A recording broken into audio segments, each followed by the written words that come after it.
Hello అందరికీ ఎలా ఉన్నారు? ముందుగా మీకు, మీ కుటుంబ సభ్యులకి వరలక్ష్మి వ్రతం పండుగ శుభాకాంక్షలు.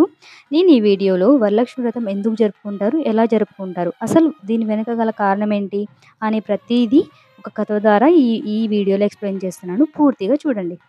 ఒకరోజు కైలాస పర్వతమున శివుడు తన సింహాసనం మీద కూర్చొని ఉండగా పార్వతీదేవి ఆయనను సమీపించి, దేవా, లోకంలో స్త్రీలు ఏ వ్రతం చేస్తే సర్వ సౌభాగ్యములను, పుత్రప్రాప్తి కలిగి సుఖ సంతోషాలతో ఉంటారో అటువంటి వ్రతం ఏదైనా ఉంటే సెలవియ్యండి అని అడగగా పరమేశ్వరుడు ఇలా చెప్పాడు. ఓ దేవి, స్త్రీలకు పుత్ర ప్రాప్తి కలిగి సంపత్తులనిచ్చే వ్రతం ఒకటి ఉంది. దాని పేరు వరలక్ష్మి వ్రతం. ఆ వ్రతమును శ్రావణ మాసంలో శుక్లపక్ష పూర్ణిమకు ముందుగా వచ్చే శుక్రవారం రోజు చేయవలెను. పార్వతీదేవి, నాథ, ఆ వరలక్ష్మి వ్రతం ఎలా చేయాలి? ఏ దేవతను పూజించాలి? ఏ విధంగా చేయాలి? దీనిని ఎవరైనా ఇంతకుముందు చేశారా? ఆ వివరాలన్నీ చెప్పండి అని అడుగగా శివుడు పార్వతీదేవిని చూసి, ఓ కాత్యాయిని, వరలక్ష్మి వ్రత విశేషాలు చెప్తాను విను అని చెప్తారు. పూర్వము మగధ దేశమున కుండనిమనే ఒక పట్టణం ఉంది. ఆ పట్టణము నిండా బంగారు ప్రాకరణములు, బంగారు గోడలు గల ఇల్లు ఉన్నాయి. అందులో చారుమతి అనే ఒక బ్రాహ్మణ స్త్రీ ఉన్నది.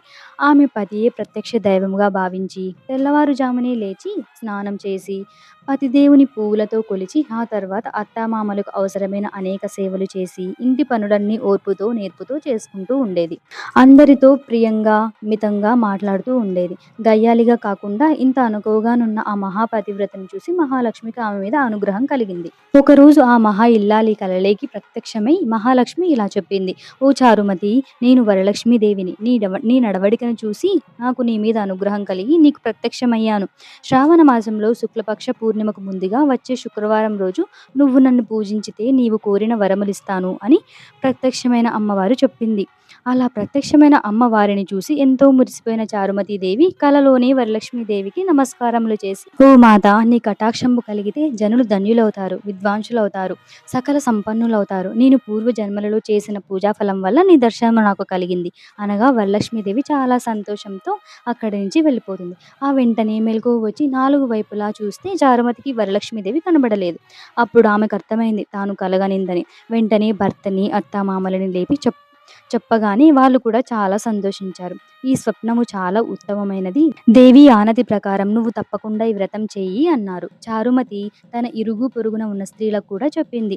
వాళ్ళు చారుమతి ఎంతో ఉత్కంఠంతో శ్రావణ మాసం ఎప్పుడొస్తుందా అని ఎదురు చూడసాగారు. వారు ఎంతో ఎదురు చూసిన పౌర్ణమి ముందు శుక్రవారం రానే వచ్చింది. వరలక్ష్మీదేవి చెప్పిన రోజు ఈ రోజే కదా అని చారుమతి మొదలైన స్త్రీలందరూ పూజనైతే మొదలుపెట్టారు. ఉదయాన్నే లేచి తలారా స్నానం చేసి పట్టుబట్టలను కట్టుకున్నారు. చారుమతి ఇంట్లో అందరూ చేశారు. అక్కడే ఒక ప్రదేశంలో గోవు పేడతో అలికారు. ఒక మండపం ఏర్పరిచారు. దాని మీద ఒక ఆసనం వేశారు. ఆసన కొత్త బియ్యం పోసి మర్రి చిగుళ్ళు, మామిడాకుల అలంకారాలతో కలశం ఏర్పరిచారు. అందులోకి వరలక్ష్మీదేవిని ఆహ్వానం చేశారు. చారుమతి మొదలగు స్త్రీలంతా ఎంతో భక్తి శ్రద్ధలతో పూజ అయితే చేశారు.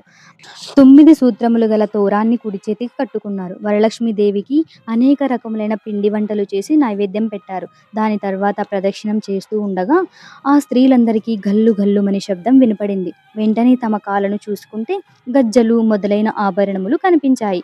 చారుమతి మొదలైన స్త్రీలంతా వరలక్ష్మీదేవి కృపా కటాక్షములు కలిగాయని ఎంతో మురిసిపోయారు. రెండో ప్రదక్షిణం చేయగానే చేతులకు దగదగలాడే నవరత్నాలతో కూడిన కంకణములు మొదలైన ఆభరణములు కనిపించాయి.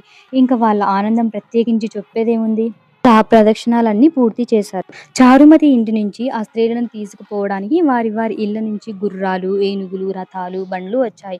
ఆ స్త్రీలు చారుమతి కలిసి వారి చేత శాస్త్ర ప్రకారం పూజ చేయించిన బ్రాహ్మణోత్తమునికి గంధం, పుష్పం, అక్షింతలతో పూజించి 12 కుడుములు వాయనమిచ్చి దక్షిణ తాంబూలాలిచ్చి నమస్కరించారు. బ్రాహ్మణుడు వారిని ఆశీర్వదించారు. వరలక్ష్మీదేవికి నైవేద్యం పెట్టిన పిండి వంటలను బంధుమిత్రులతో తిని తమ కోసం వచ్చిన గుర్రాలు, ఏనుగులు మొదలైన వాహనాలలో వారి ఇండ్లకు బయలుదేరారు. వెళ్తూ ఉండగా వాళ్ళు మధ్యలో లక్ష్మీదేవి తనంతట తానే స్వప్నములో వచ్చి ప్రత్యక్షమవటం అంటే మాటలా? చారుమతి ఎంత అదృష్టవంతురాలు అని అనుకున్నారు. చారుమతి ప్రత్యక్షమైన విధానం తన మటుకే దాచుకొని తను ఒక్కటే పూజించకుండా తను అందరికీ చెప్పి తమకు కూడా ఇంతటి సౌభాగ్యం కలుగజేసిన చారుమతి ఎంత పుణ్యురాలు, అలాంటి ఆమె పరిచయం కలిగి ఉండిన తామెంత భాగ్యవంతులు అని ఎంతోమంది మురిసిపోయారు. అప్పటి నుంచి చారుమతితో సహా వారందరూ క్రమం తప్పకుండా ప్రతి సంవత్సరం ఆ పూజ చేస్తూ పుత్ర ప్రాప్తి, వృద్ధి కలిగి, ధన కనక వస్తువాహనములు కలిగి సుఖ సంతోషాలతో ఉన్నారు. కావున ఓ పార్వతి, ఈ ఉత్తమమైన వ్రతమును చేస్తే, అలా ఎదుటివారికి చెప్పి చేయిస్తే సర్వ సౌభాగ్యములు కలిగి శుభముగా ఉంటారు. ఈ కథను విన్నవారికి, చదివిన వారికి కూడా వరలక్ష్మి ప్రసాదము వలన కలగ సకల కార్యములు సిద్ధించును అన్నాడు పరమశివుడు. విన్నారు కదా! ఎదుటి మనిషికి మంచి కలగాలని కోరుకుంటే అమ్మవారు ఇంకా ప్రసన్నురాలై మీరు కోరుకుండానే మీకు మంచి చేస్తుంది. అందుకే ఈ వ్రతం ద్వారా మహిళలు తమ కుటుంబానికి శుభం, ఐశ్వర్యం, ఆరోగ్యం కోరుతూ లక్ష్మీదేవిని ప్రార్థిస్తారు. ఇది భక్తితో, శ్రద్ధతో చేయబడినప్పుడు దేవి అనుగ్రహం లభిస్తుంది. మీకు, మీ కుటుంబ సభ్యులకి అంతా మంచి జరగాలని కోరుకుంటూ అందరికీ మళ్ళీ ఒక్కసారి వరలక్ష్మి పండుగ శుభాకాంక్షలు. Please like, share and subscribe.